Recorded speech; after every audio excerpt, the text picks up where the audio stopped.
What's cracking, guys? Avxry here, and we're gonna be doing a what you forgot in Call of Duty Zombies. So some of this stuff you may know if you've been a veteran Call of Duty player, but some of this stuff may be a shock and like you didn't know it was actually in Zombies. So we're gonna be going over just a few things, nothing crazy. We're just gonna go over a few things. And also, I played 11 rounds of Transit to get some footage, so if you don't drop a like on this video, I did this for nothing.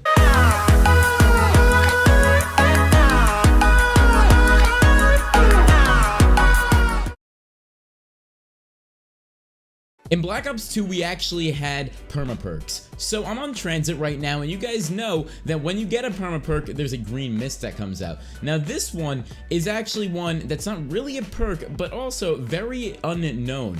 So most players don't know that if you rebuild X amount of barriers while getting X amount of points in any Black Ops 2 map or just Transit, I forget which one, but I did on Transit just to be safe, you actually get metal barriers. So as you guys can see here, I'm shooting both windows, one with wooden barriers, one with metal barriers. You can see a difference and hear a difference between the shots. Now, this also means, as you guys could also see on the screen, when you rebuild with a metal barrier, it takes 2 pulls for a zombie to get this barrier off. So that means it's double the time that you could basically hold off a window without rebuilding it, which is actually really cool.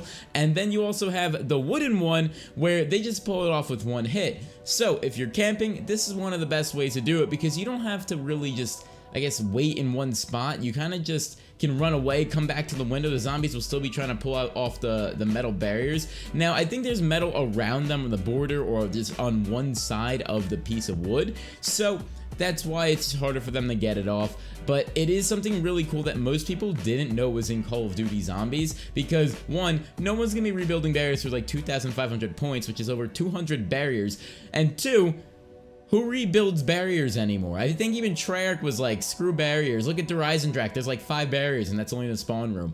That's about it. Everything else you can't rebuild and they just come out of the ground or something. Another thing in Black Ops 2, Treyarch likes trolling. So they trolled a few of the players, actually quite a few of us, in Die Rise. So Die Rise, if you didn't know, if you take the elevator, it actually falls down. And as it's falling down, you could clearly see PhD Flopper in the back of this whole entire hallway, which no possible way of getting to. Everyone tried for weeks to get this once they found out that it was down there, but nobody could possibly get it. It was just teased. Now obviously, yes, after it was brought to us, people loved it. People were like, PhD Flopper's best perk ever, but guess what? We can't use it anymore.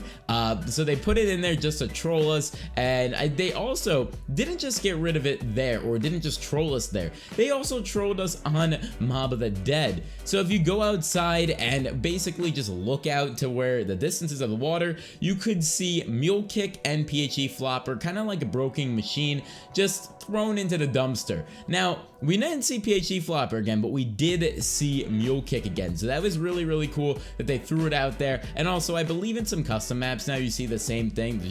There's just perk machines in dumpsters and boats. It's nuts. On Black Ops 3, most people didn't know with the DLC weapons that we were actually given in some of the maps. Since we don't have them through weapon kits, we actually have already attachments added onto them, because it would just kind of be a little bit unfair that we could put attachments on all these other weapons and it make it seem like the DLC weapons were devalued.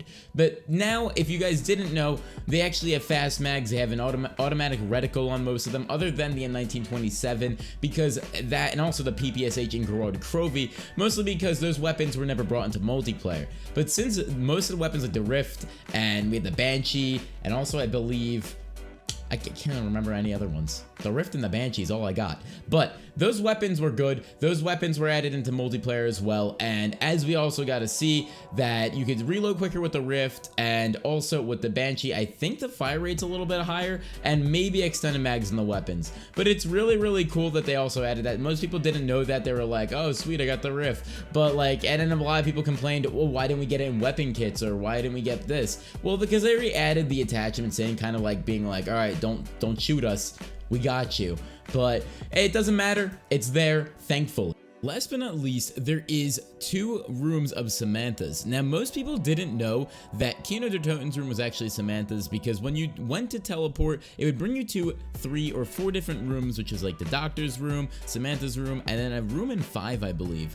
But this room was very, very odd, because it actually pops up twice. So, first off, we're in Revelations right now, and we're looking around. It's Samantha's room, fully detailed, Black Ops 3, it's the DLC for its ending. So, obviously, a lot of detail was put into here, but look at the architecture and look at like the window and all this good stuff. So think about years prior to this, back to regular Black Ops 1, that we teleported into this room, which is Samantha's room in Black Ops 1. Obviously, there are some things still the same, and there's some things different, because most likely they didn't really have a full image of the map, but there are 2 rooms of Samantha's. So this is Samantha's nightmare room. Same exact room, just a bunch of teddy bears, demonic teddy bears all around the map. Same slant in the ceiling, which also people speculated, and I remember in the beginning of Black Ops 3, most people speculated that the room or the house floating on the map infected in Black Ops 3 multiplayer was Samantha's room as well. But I mean, it might be, I still don't know, it could, I don't know, I'm just Avxry. But anyway guys, I hope you did enjoy this video, and if you made it to the end, definitely drop a like on this video because it does help a lot. And my name's Avxry, and I am out.